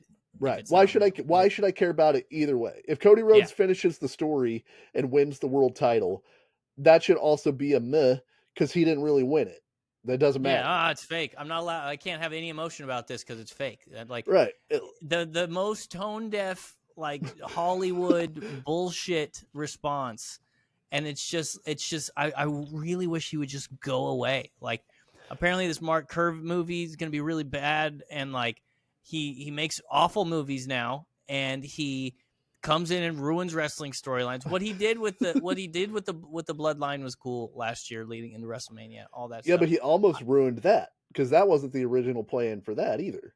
They had to pivot because people got so mad that he was screwing Cody Rhodes over. I forgot about that. I forgot he stepped in and he was like, he had a big smile on his face at that big unveiling that he was going to take Cody's match. Yeah. And so thought everybody was going to be happy about it. So for 2 years, he's fucked with Cody Rhodes' WrestleMania main event. Like, they salvaged last year. They were able to turn it into something interesting. But then there's the hanging thread. He pinned Cody on night 1 of last year's WrestleMania. And wrestling bylaw demands that lead to a match. And now he's like, there doesn't have to be a match. And he's talking about how much he likes Cody in the backstage stuff. They're hugging on the Netflix debut on camera. Like, dude, have a little respect for me, the dude that's watching your thing. Yeah. Like, do you know how much flack, more flack than any other flack that someone gets for entertainment? The people who love wrestling endure the mockery of others to such a I- high degree. I now have to go back to telling people my podcast is about pro wrestling. Yeah, it's like, and then you're like, well, what's up with these two? And I'm like, oh, they're probably gonna have a match at some point. You know, there's a whole storyline going. Why do they seem so friendly? Well, because wrestling's not real, and you know, like they're clearly friends. So who Yeah. cares? The premise of wrestling is I want to see these two dudes fight because they don't like each other. Like the reason that for whatever you want to say about him, Seth Rollins versus CM Punk or Seth Rollins or Drew McIntyre versus CM Punk are two of the recent examples of matches and storylines that people got really invested in because it seemed like those dudes were really mad at each other. And I know they're not. But I'm watching the TV show, and the TV show makes me think that they are. The Raptor's not really going to kill that kid, but I want the movie to make me think that it is. That what am I going to watch it for otherwise? Like Yeah. you know, When it I it was seems watching so Workaholics, simple. when I was watching Workaholics, Chris D'Elia isn't actually a pedophile. Oh, never mind. That's more of an art imitates life kind of I was situation. right as soon as you said it. I was like, okay, who ended up being exactly Yeah, like the yeah, character? yeah. Who ended up being a monster? Oh no. So yeah, So it's that it's like weird Hollywood shit, and he thinks that he's like that he's Teflon, and he's got this weird air about himself when he talks. Like and he thinks he thinks he's a genius. How many? Listen, it's only cute the first 7 times you drive up next to one of those Hollywood tour buses, and he's like, it's TV's The Rock, and he's like holding up his screen and all that stuff. yeah, The gimmick is old. yeah, Let's be a real. I don't know if he's capable of being a real human being anymore because he's been corporate rock for so long. Like he's just not a real dude, and like it sucks. Like very pro Rocky, very Yeah. pro Brahma Bull, the people's champion, all that shit. Even though if you look back on it, sometimes a little bit hokey, but it's amazing. He's a good performer. He was electrifying. He was come out. Nobody makes a pair of track pants look better than him. I'm sick of this guy. I'm sick of him. And I like if he wants to be in a good storyline, I'm not going to be that mad about it. But I want him to go away, stop making movies, disappear for 15 years, and come back and entertain me again. You son of a bitch. You got to go away and learn a new hold for a little bit, Dwayne. Yeah. You know, like I can't. What's Jim Cornette always say? I can't miss you if you won't go away. So exactly. You know, don't make Skyscraper 2. Go away for a bit. You know, maybe imagine being sick of The Rock. You know what I mean? Like, yeah, but that it's been coming for a while. Like, yeah, no, you're right. All of it is so performative. I'm giving a truck to this person, or I bought a house for this person, or oh man, I'm trying In-N-Out for the first time. What should I get? 12 double doubles. Ha ha. LOL. Right. It's Sunday. Washing What's it the down Rock's... with this tequila I own. Yeah, like it's and look, man, he's got more money than he knows what to do with, but yeah, it's been a long time coming for Rocky. So 100%. Do you have that was a good news roundabout segment. Do you have any more news? That's it. We're done with the news. Okay, so Dusty has a big ass list of 101 matches, right? Yep, these are the 101 matches that I think are essential viewing as a wrestling fan.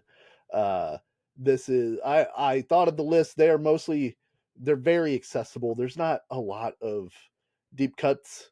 I mean, there might be deep cuts on this list, but there's a lot of blind spots. You know, there's no All Japan classics from the 90s. There's not a lot of New Japan. These are easily accessible matches that I think that everybody should see, that I enjoy. And I know that there'll be blind spots. Send me a message of one that you think we should watch. But it's a twofold goal with this. One, we got to find Andrew a favorite match of all time. We got to get Andrew a favorite match. Yeah, man, I've kicked it around, and I'm trying to figure out, like, I'm sure right now my favorite match is a Bret Hart match. I'm sure it's like Hart versus Austin, obviously. That's the obvious one. Just made it to the Hall of Fame. Shout out. Hart versus Bret versus Owen in the cage. Yep. I really liked that match a lot. SummerSlam 94.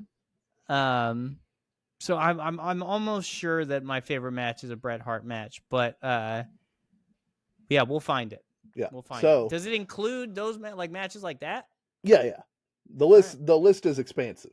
You know, it's What got about a bunkhouse match? it's got great stuff. It's got some not so great stuff. You know, and the other reason is for every great Bret versus Owen at SummerSlam '94, there's some stinkers. You know, and Oh, and I love stinkers. You know, I love stinkers. and so this week I decided as the inaugural match that we would watch, we are watching the Chamber of Horrors cage match from Halloween Havoc 1991. This, of course, is put on by World Championship Wrestling. This is October 27th, 1991. Andrew, are you even alive October 27th, 91? I am. I'm 1 year old. I'm Okay. 13 months old. I am 6 years old, very into wrestling. Didn't know WCW existed at this point. I am yet to learn, but I'm close. I gotta find, and I don't know if this is possible at all. I used to have a VHS of like 6 hour marathon of the Three Stooges. Yeah. Growing up as a kid, and I used to watch it all the time. And I think there's a bunch of Elvira WCW commercials. Yeah, that would make sense if it was recorded off of TV. Yeah, I'm sure it's like a Halloween Havoc thing because I know there's a lot of Elvira on it, and I think it's WC because I also know that there's wrestling commercials. That would have to be WCW, I would assume. So I'm thinking if it's Elvira. This takes place at the UTC Arena, Chattanooga, Tennessee. The tagline for Halloween Havoc 1991 is "An evening of terrifying destruction." Hell yeah, dude. Yeah. Okay, so a little bit of backstory. I'm not gonna bore you. I'm gonna give you a quick rundown. WCW 1991, to no one's surprise, not doing so hot. Their previous. Let's be honest, man. They've got some guys. Yes. One guy in particular is missing, though. In the summer of 1991, Ric Flair leaves WCW because he butts heads with the current president, Jim Herd, who everyone hates. I was going to say George Bush. No. What would we have been Bush? It would have been Bush 1, Clinton? yeah. No, this is Bush 1. Bush 1? Wouldn't have been prudent. 1,000 points of light. And Jim Herd thinks Ric Flair is too old in 1991. 91. And wants him to cut his hair and wants to change his name to Spartacus because they owned the classic movie rights. So for some reason, he just wanted to get rid of Ric Flair. Like you're not going to keep Ric Flair if you're trying to change his name to Spartacus. So Jim Herd gets the job as the president of WCW because he used to run he was a television programmer from St. Louis, and the wrestling was really big on his television station. But he doesn't know anything about wrestling. Jim Cornette classically also hates Jim Herd because he just buried the Midnight Express.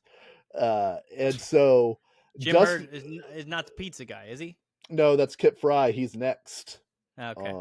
For WCW. Our legend, the beloved Dusty Rhodes, is the booker of WCW in 1991. So this is his idea. Yeah. That hurts. We're gonna do a Chamber of Horrors, baby. So in July, Abdullah the Butcher. Flair's the WCW champion. They want him to drop the belt to Lex Luger, and he's like, no. And they're like, you have to. And he's like, okay, pay me what you owe me for the NWA title, because Flair had put a deposit down on it like in 1983 or something, according to Flair. It's like $25,000 plus interest. I'll give you the belt back. You can do whatever you want.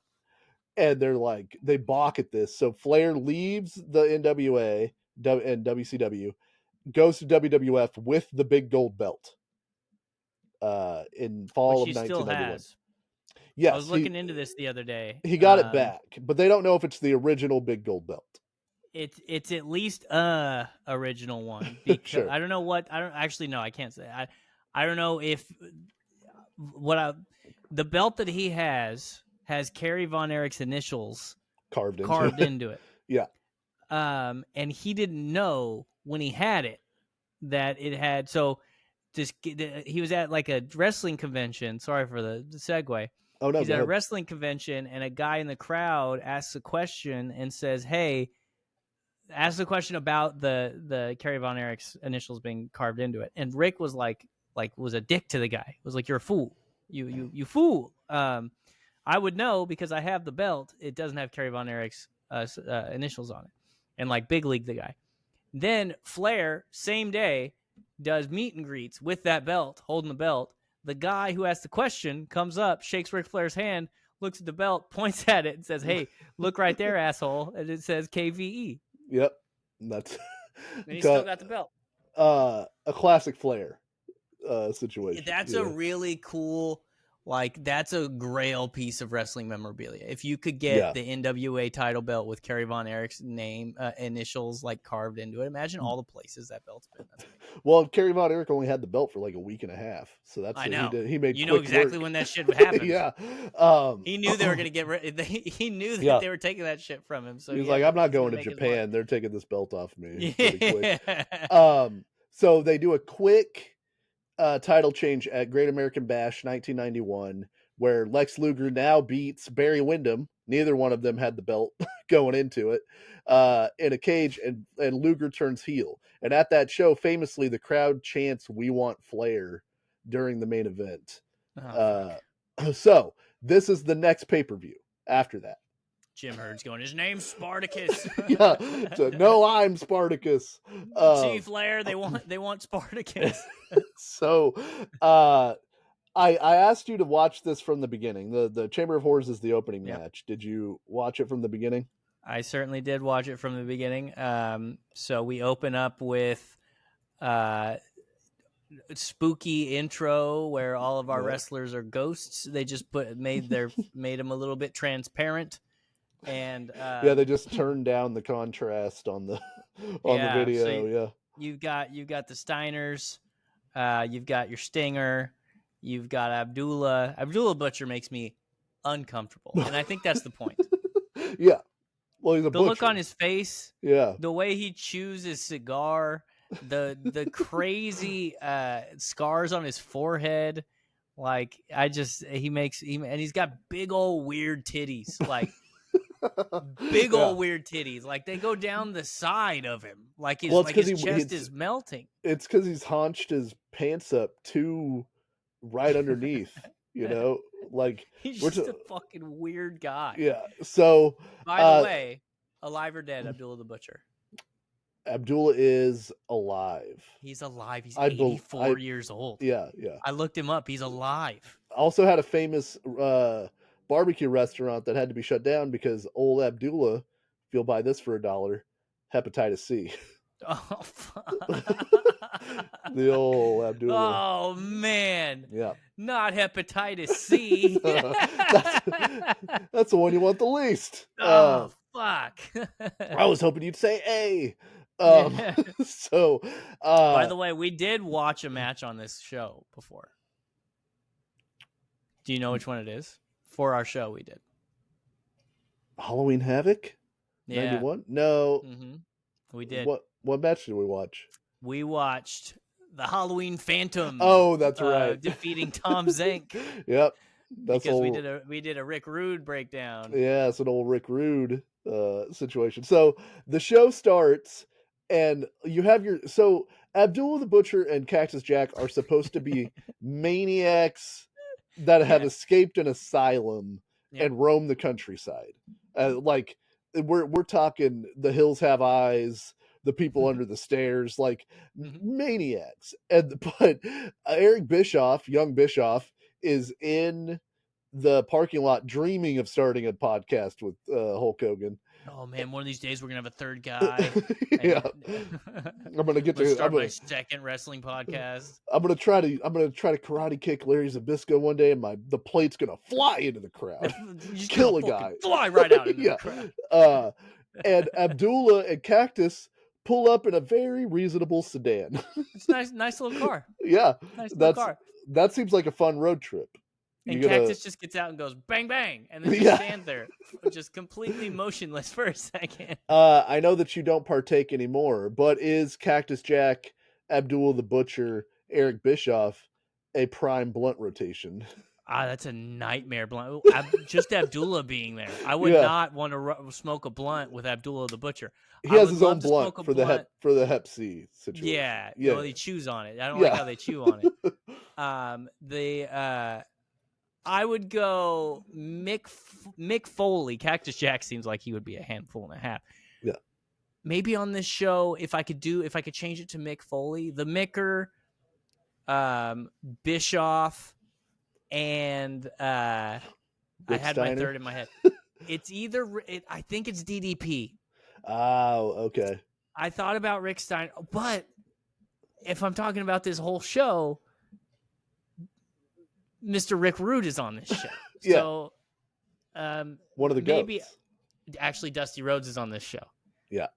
So I'm going, and Steve Austin's on this show. I got 3 guys. So I'm going Steve Austin, Dusty Rhodes, and Bischoff. I'm doing it Okay. on this show, blunt rotation. Yeah, and you guys pull up in a sedan. So We pull up in a sedan, not with Larry Zabisco and Arn and Anderson. Arn Anderson anywhere So, near us. After Abdullah and Cactus grab their bags, DDP rolls up with the diamond stud. Good God, have mercy. Double diamond. Double diamond. And then Barry Windham, who's still technically a heel at this point, is in the car with babyface Dustin Rhodes as they arrive. They're just killing the business. Just killing the business. Just Russo would be infuriated. Yeah. And as Barry Windham's getting out of the car for no reason, this has no lead up at all. Arn Anderson and Larry Zabisco grab Barry Windham's arm and slam it in the car door. Yeah, Zabisco grabs his arm. Arn runs up and this is such a fucking chicken shit Arn Anderson thing to do. Like the out of nowhere being a dickhead, just slam a door in in Barry Windham's arm. Like I only wish DDP was there because Barry might have to do some rehab. That's true. He's gonna have to do DDP yoga to get that wrist back to working. So then Dustin Rhodes, Dustin Rhodes corrals Barry Windham and puts him back in the car to presumably drive to the hospital. Although you would imagine there would have been a doctor in the arena, at least in kayfabe. They're going to have a match where they're going to electrocute a guy. Listen, they literally there's 6 ghost-faced doctors with a stretcher waiting for whoever loses the what is it, the horror the chamber of horrors match. Yeah. So this match has a bizarre life of its own before the match even happens. So Harley Race was there too. I'm getting Bischoff out of the blunt rotation. Harley Race is joining. Oh, that's Harley Race, Dusty Rhodes, Steve Austin. Sorry. Yeah. Sorry. So originally the match was supposed to be Elegante, Sting, and the Steiner brothers against Oz, who we know better as Kevin Nash. Okay. The Diamond Stud, the One Man Gang, and Barry Windham. The whole heel team is different. Except for the Diamond Stud. So is that because Wyndham's arm broke and they had to all go to the hospital, or did they work angles for all of them? Well, here's the thing: Sting is in a feud with Cactus Jack. Cactus Jack's not in the Chamber of Horrors. He replaces Oz. So you've net positive for and Oz wrestles on this show. Yeah. So then Abdullah, who's with Cactus Jack, replaces the One Man Gang, who quit the show the day of the show. He was like, I'm not going to no goddamn Chamber of Horrors. Fuck you guys, I'm going to Africa. Yeah. Dave Chappelle. Yeah. And then he showed up in WWE. He's a whole different person. Africa. Africa. So then The deepest, darkest Africa. Yeah, I remember. if I recall, yeah. Barry Windham is replaced by Big Van Vader, which means Vader in kayfabe is standing around backstage, and they're like, "You gotta fucking go. It's Chamber of Horrors for you, Vader." Because And Barry Windham just got his Mastodon. He's got his Mastodon mask on. he's walking around sad with his Mastodon mask with no match. And he's just got a cup of coffee in his hand. Like, yeah, what you guys working? You guys gonna work pretty stiff tonight, or You guys worried about that Chamber of Horrors? You doing okay? Oh man, I saw him setting it up, dude. Looks fucking wacky. It's not the chamber. It's not a chamber of niceties. I'll tell you that. No. So I wish it was a chamber of horrors. Yeah. Hey. So he knows what I'm saying. Maybe Vader paid Zbyszko and Anderson to break Barry Windham's arm because he wanted to get in this match to get his payday. Who knows? That could have been it. This could have been a hit. In the Wikipedia, it doesn't say that Vader had a different match that then somebody had to find another person for. You know, unfortunately, Michael Hayes, also injured, had to be replaced on this show. He came out with Jimmy Garvin in his match against Johnny B. Bad. It's never good to lose a Michael Hayes from a show unless it's recently. Yeah. After recent revelations, you guys, I'll have to understand. I'm going to speak very fondly of Michael Hayes on this podcast. This is the problem with doing a wrestling podcast. Oh man, a lot of caveats. Yeah. So now that we've got the team set, we got the replacements against our main guys. Even though, so Sting and Cactus have been doing some pretty good work. They have a really good match the next year at Beach Blast, which I believe is on the list as well. Beach Blast. But the announcer, quote, "The first contest of Halloween Havoc is a Chamber of Horrors. This special attraction will involve 2 teams, each team consisting of 4 team members. The match will be confined to the Chamber of Horrors." It's already too long. The match will be confined to the Chamber of Horrors, which is equipped with several instruments of torture.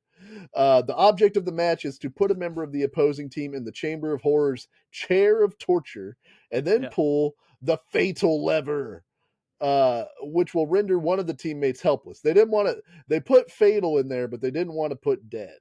Yeah, you are going to witness us kill Abdullah the Butcher today. Now, the participants for our electrifying first contest. I just in my mind all day was laughing within the kayfabe of this thing, imagining the riggers for this cage match being like, so enough electricity to kill a guy. That's what you want us to put through this chair. Yeah. But only if they press the fatal lever. Okay, so the fatal lever is what you're going for. What you're saying is kill. You're saying a lot of killing things. So I just want to continue to be sure this is like a sanctioned, like real. You guys want us to kill a man on national television. You talk to the governor. You know there's going to be kids here, right? Kids and families. Yeah, it's Halloween Havoc. What do you think they signed up for? It's the goddamn Chamber of Horrors. Yeah, and the guy that we're putting in there isn't exactly like all with it anyway. He's probably done some stuff. This might help him actually. Yeah. So he doesn't have a brain to fry. The match, they do the announcements. So weird because they announce one of the heels. I believe it's Big Van Vader comes out, Mastodon mask, dope, love it. Hell yeah, dude. And he takes it off and it just starts shooting steam all over the place. Fuck yeah. Boss as hell, dude. Then they announce Elegante. And then they announce who is just happy to be there. Chuffed. Oh yeah. He could not be more stoked to be in this Chamber of Horrors match. He's like, nobody told him because he doesn't speak English. He walks out. It just sees it. Like, what the fuck is that? As soon as the chair of torture comes down, he's like, I'm out of here. Then Ay, cabrón. then they proceed to announce the rest of the heel team. So it's just Elegante in the ring with the 4 heels, including Cactus Jack, who comes out with a goddamn chainsaw. An active chainsaw. And then of course they announced the Steiner brothers, and then they announced Sting. Sting gets a huge pop. Huge pop for the Steiners too. Sting got the biggest pop, but big old pop for the Steiners. Still one of the biggest travesties in wrestling that they broke those 2 guys up. I'll never forgive Eric Bischoff for it, but I'm still going to listen to his new podcast. Okay? As soon as my wife saw Big Van Vader, her quote was, "Oh God."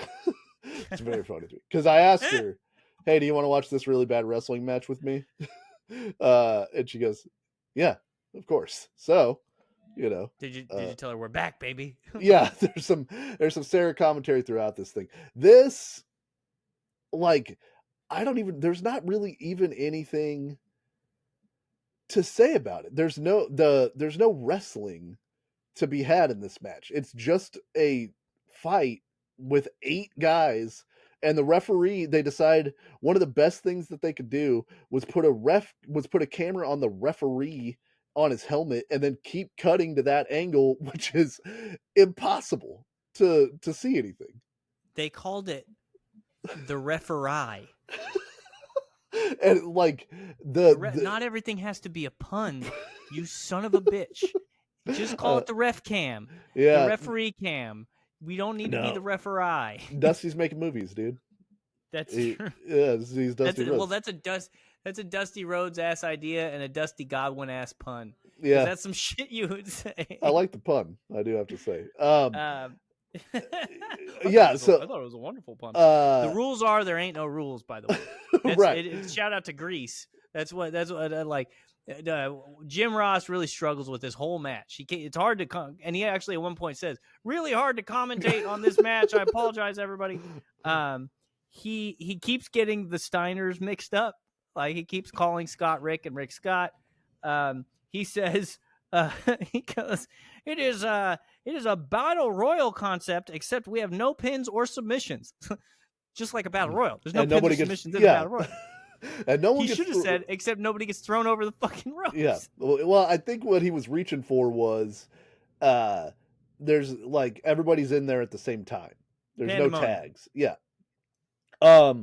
Randomly a masked wrestler pops out of a casket and Scott Steiner lays him out, and then the announcers are like, "Oh yeah, I guess that there are some guys." There's a guy in the casket. There's just some guys sometimes never followed up on. There's no storyline reason why that guy exists. He's just Scott there. Steiner just quickly disposed of him. Yeah. He got Steinerized as soon as he walked out. And that guy probably had the high spot. That guy was probably Shane McMahon. He was going to go coast to coast. But Scott Steiner just smoked him right in the forehead as soon as he came out. Steiner probably thought it was a dude trying to get in the cage. I know. Just a regular guy. It's a mark. Yeah. So the big problem with the concept of this match is that 5 minutes in, the chair of torture begins to descend. Right? And problem with the chair of torture is it takes up a big ass portion of the ring. So now you can't do any moves in the ring, and you can't do any moves around ringside because they have caskets laying around the ringside area. That's a good observation. Also, there's immovable chair with immovable cage around it. You've got caskets in the corners. You've also got giant immovable Abdullah the Butcher standing in one spot on the front side of that freaking. He was gassed 3 minutes into this match, and he was doing the Andre the Giant, holding onto the ropes and fighting with one arm, just putting his foot on somebody's neck. My wife goes, "Who's that?" And I go, "It's Abdullah the Butcher." And she goes, "Yeah, I know." She said, "It looks like they made a caricature of a once proud man."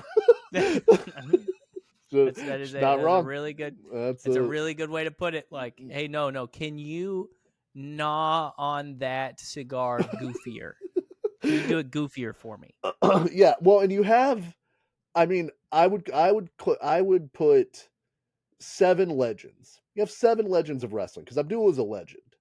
You have 7 legends of wrestling and Oh, The Elegante. and the giant. Yeah. Who I don't want to make fun of Elegante. Apparently, a very nice man. He has no command over his body in like a spatial way.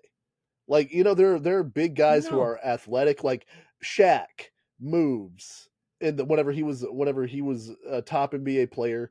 He had such good body control and an understanding of how his body worked in space and all of these things. Elegante, nothing.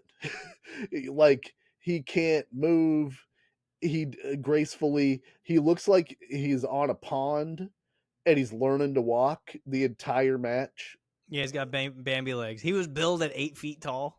Yeah. I mean, he's like 7. I don't know. For a shoot, I think he's like over 7 feet tall. 7'7", Yeah, and true height. like the chair, when the chair of torture is being lowered, it nearly murders Cactus Jack because he is being a professional and selling a bump from a move to the point that Rick Steiner essentially has to tell him, "You need to move." Hey, uh, the Chamber of Secrets chair. Yeah, well, it's not that close. Like, that's the thing. Like, JR's like, he may be mashed under there. Oh, he just did get out, didn't he? Yeah. But it's like it was moving so slow. They don't slam this.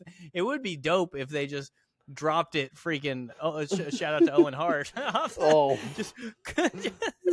just clunk straight in Yeah. the middle of the thing. That'd be sick. But I know that was distasteful, and I apologize. But it was going pretty slow, and I feel like the maker knew that was coming. Yeah. Foley takes the one good bump in this match, and the camera missed it. Over the rope. Over the rope into the cage, Yeah. where he doesn't have enough space to fully take the back bump, like, so he No, just falls straight onto his head. Foley was he was Foleying. He had a crimson mask. About 30 seconds into this match, Yep. Scott Steiner broke a wooden stick over Mick Foley's head Yep. at one point. He does that. Him and Sting just climb the cage for no reason at one point. There's no, like, you don't get rewarded. Right. There's for no leaving the cage strategic on. benefit for climbing the cage. Yeah. So they both climb the cage right next to each other, and they're just throwing one-handed punches at each other. Mick, of course, falls off because that's what Mick does, and then Yep. the Stinger just steps on over to the ring, and nothing happens. He's a star. He's not taking that bump. Listen, Abdullah. that's why he's still doing it. Abdullah somehow also gets color. No idea what happened to Abdullah the Butcher. He was just standing there and started bleeding.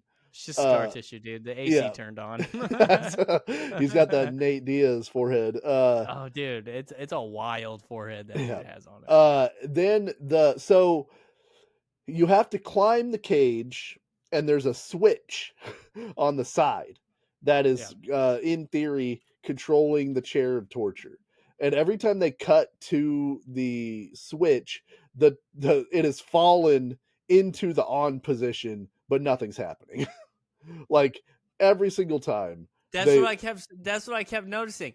It's down and off is up. So these motherfuckers should be getting fried this entire time. Yeah. So this is also, if you'll recall, the Thunderdome cage, the Sting, Ric Flair versus Terry Funk and Great Muta match we watched took place in this chair, in this cage at Halloween Havoc 89. So they were like, "Look, we have the cage. We might as well. We gotta do something. have another match." Yeah. Eventually, Cactus climbs the cage. He's coordinated with Abdullah. They're gonna put Rick Steiner in the cage, in the chair, and while Mick Foley is distracted for upwards of a minute, Rick Steiner grabs Abdullah the Butcher, belly to belly suplexes him into the chair, the most athletic thing Abdullah did in this match, and then is able to set up the entire mechanism, lock him in, put the thing on his head, and get out of there before Cactus Jack turns around and notices that he's about to electrocute his only friend. Cactus never gives it an over-the-shoulder hey, I better make sure that's Rick Steiner in that chair. Just flips the switch. No, why would he? He's Yeah. Cactus Jack. Bang bang. But you could tell he was just waiting to hear the cage close. Right.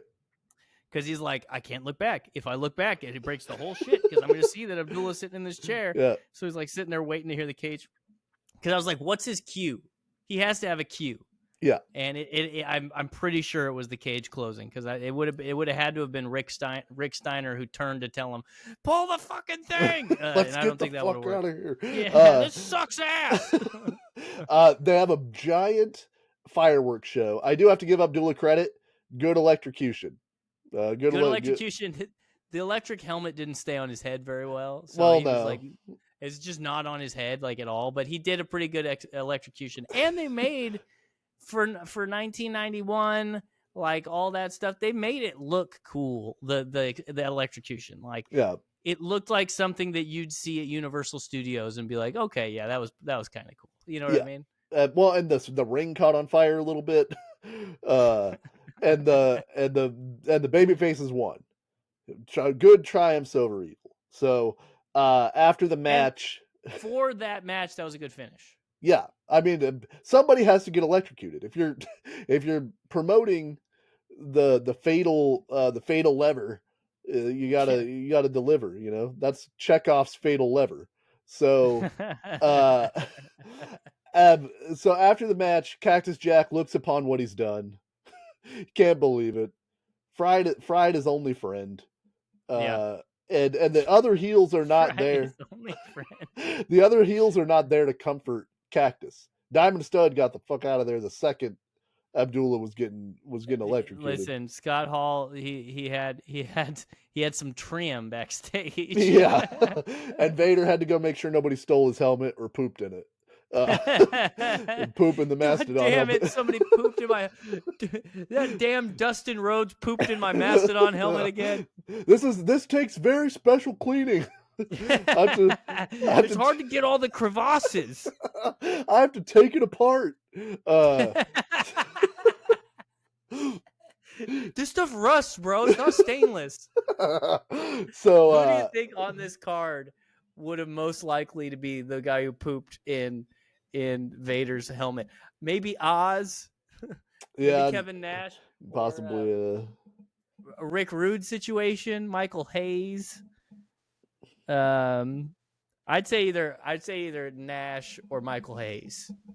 Let me see who I got here. Pillman's a lunatic fringe. he's a jokester. I'll tell you that. I mean, shithead Arn Anderson might do it. That's true. Yeah, that's. I mean, it might be a Michael Hayes situation. Yeah, it sounds like a Michael Hayes. Yeah, Hayes is a pooper. It's just a rib. It's just a rib, man. Brother, we're just getting heat. We're just getting heat like the old days. You know how many Von Erich Cadillacs I shit in? Every hat that David Von Erich ever owned, I shit in. That's why he only had. Why do you think David only had dark hats? You son of a bitch. So Abdullah soft. So Abdullah wakes up and body checks Cactus, and out of the ring, and then goes crazy. But in the process of beating up the ghouls that are the ghoul orderlies, Abdullah falls over his own feet, and Cactus, being the good buddy he is, jumps in and starts helping him beat up the ghouls. Because if your buddy's in a fight, if your buddy's in a fight, you gotta help. Yeah, that was one of the funniest things to me about this is, we're pumping this fatal electrocution thing, right? Right. So on the surface, I started laughing when Abdullah the Butcher, right after it happens, Abdullah's dead. He's like, he's not moving. He's done. And then 30 seconds later, completely fine. In fact, maybe stronger than he was before. There's no consequences to this thing. But then I thought about it, and I'm like, really? That's the only thing they could have done. Let's electrocute the big dumb crazy guy, Yeah. and because people will understand, oh well, he's big dumb crazy, this might not affect him. Like he might be able to do this scot free, and like because like I said, like the same racist reason that you couldn't headbutt a Samoan. They've got Right. thick skulls. Yeah. Everybody knows that. Goddamn. He's the self-professed butcher. He's already crazy, you know. Uh like he calls himself that. So Yeah. yeah, I think it's a situation also where it's like, because the opening, as cheesy as this opening is, I will say whenever I was a kid and I first watched this, I was like 6 or 7 years old, it scared me. It scared me a little bit. 6 or 7, I completely understand why it would scare you. And I also kind of yearn to once again live in an America in which that was like past as entertainment, where we'd see those things, Yeah. that bullshit opening, and be like, that's pretty cool. You know what I mean? Yeah. Well, and so you can't like try to convincingly electrocute someone and then leave it hanging like Abdullah might be dead. So, you know, That's they the got thing. yeah. That's the thing. You had to do it to a guy who could feasibly get up and be completely fine after that, Yeah. unless you were gonna like pull limp Diamond Stud away. Right. That's so the thing they should have done, Diamond money. Stud's never been limp, for the record. No, no. Never, For not once in his life. no. Why do you think he's the diamond stud? Hard as a rock. Yeah, why do you think? You 'Cause know? it's not the rubber So stud. money on the table though. What should have happened is the electrocution of Abdullah the Butcher makes him sane. And then he starts wearing like sweater vests and Abdullah the stuff. accountant. Yeah, Abdullah the Sane, and then Cactus Jack's trying to pitch him all this crazy stuff to do, like they used to do in the old days, and now he's Abdullah the risk averse. Yeah, You know? he's like, no, listen, Cactus, I love you. Got to protect the coconut, okay? Yeah. And you should protect your coconut. There's, you know, that most accidents happen while you're leaving the house within 2 blocks. That's, you know, well, we Hey, got to be Cactus, safe. I love you, and I'm proud of you. I just want to say, and I know that it might be strange for a man to say this, I love you, Cactus, and I appreciate you, and I think you're an excellent friend. Yeah, and so Abdullah the Sane is really where the money would have been for this. Oh, it's so good. I love it. I love it. No surprise, -2 stars for the Wrestling Observer, for the Chamber of Horrors. This is a bad match. Like, Yes. it's fun in its own way in retrospect, and there's fun things to make fun of about it. This is an abhorrent wrestling match. What did he give the House of Horrors match? Is that what it was called? The House of Horrors match? Yeah, the Randy Orton Bray Wyatt match. Yeah. That I don't know. That's Hold on. that is also not on the list. Because I think this is better than the House of Horrors. This is more fun than that. Like, this has a campy silliness to it that like the House of Horrors didn't have, you know. It's the fine line between like the House of Horrors and the Final Deletion, you know, the Hardys thing. Like, there's a fine line that you have to walk there. And was it Payback 2017 that had the House of Horrors match? I believe that is it correct. Was yeah. Not rated. Didn't even give it a rating. Yeah. Because he stopped giving negative stars to stuff. He punted on it. Yeah. Yeah, because with this star inflation thing that's happening. So I guess we got to give this a rating. So aren't we doing like a rating in comparison to our favorite match? Isn't that how we do this? Yeah. Well, no. So it's like, does it top your favorite match? Oh, it certainly doesn't. I mean, no. Doesn't top my favorite match. But if Austin versus Hart is a 10 out of 10, this is a 1 out of 10. This is a 1. Or no. No, I got to give some room. This is a 2.2 out of 10. Yeah, I think that I'm safe. I think that I give this a 2 out of 10. Yeah. Because there is the one good Cactus Jack bump. There's a couple of funny things that happen in this match.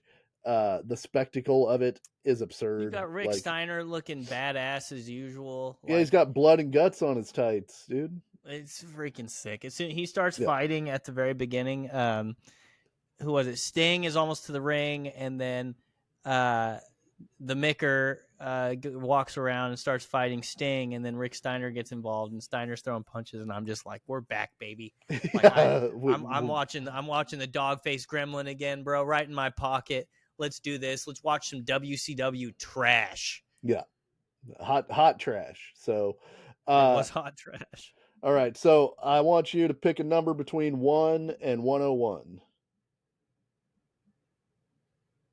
2. 2. Oh, so not this week, but next week we will be watching The Undertaker versus Shawn Michaels from WrestleMania 26. Oh shit! Oh shit! Have we watched that one yet? We have not. To my knowledge, you have never seen this match. Okay, So I'm on board for that. We'll do that, and then we'll be back next week. We're doing a deep dive into the title run of Eddie Guerrero. I've curated some promos and matches that'll be the run of Eddie Guerrero's title reign. We'll deep dive into that. I'm very excited because it has a match that's on the list of the 101 matches. Eddie Guerrero versus Brock Lesnar, one of the best matches of all time. Very excited about that. I'm stoked for that. Yeah, Eddie Guerrero is one of my favorite ever. When we went to WrestleMania, by the way, we went to the Granddaddy. When I saw like Eddie Guerrero's memorabilia that I saw was like the second most excited I got to. They had Andy Kaufman's yellow wrestling shirt. And then they had the lowrider, right? Yeah, they had Eddie's lowrider, and they also had like a full Undertaker get up. They had a full Rey Mysterio. They had Rey Mysterio's famous one from his Eddie match. Yeah, the Halloween Havoc 97. Yeah, get up. Yeah. So sick. Yeah, so that's what we're doing next week. Thank you for hanging out with us this week. Give us some latitude. We're working on the concepts. I'm hoping that these will be more concise going forward, but we're just rolling along, seeing what works and how we like the layout of things. But we appreciate everybody. Follow me or follow us on Blue Sky. It's WOE. Hold on. It's a bit. You fucking son of a bitch. It's a bit ungainly. Is it like WOE Wrestling, or did you put pod at the end? Let me see. It's at WOE Wrestling out on Blue Sky. I'm on there, giving my opinions. AEW French News followed us. Excited about that. Thank you. Hell yeah, dude. Ons Cassidy. So we appreciate that. We're over on. You want to give the other ones, Andrew? You're more seasoned. We're on Twitter at WOE Wrestling Pod, on Instagram at WOE Wrestling Pod. I think I'm gonna take pod out of it because we're a show, and we're multifaceted. We're gonna do YouTube videos. We're gonna do a lot of different things. So we don't want to just identify ourselves as a podcast, which I mean, part of what we do is a podcast. And we're not ashamed of that. But man, I had fun talking about wrestling again. So.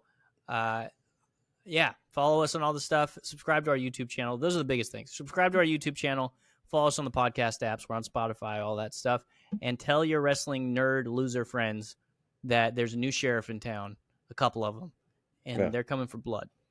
And we're going to be better than the Bischoff Hogan show for sure.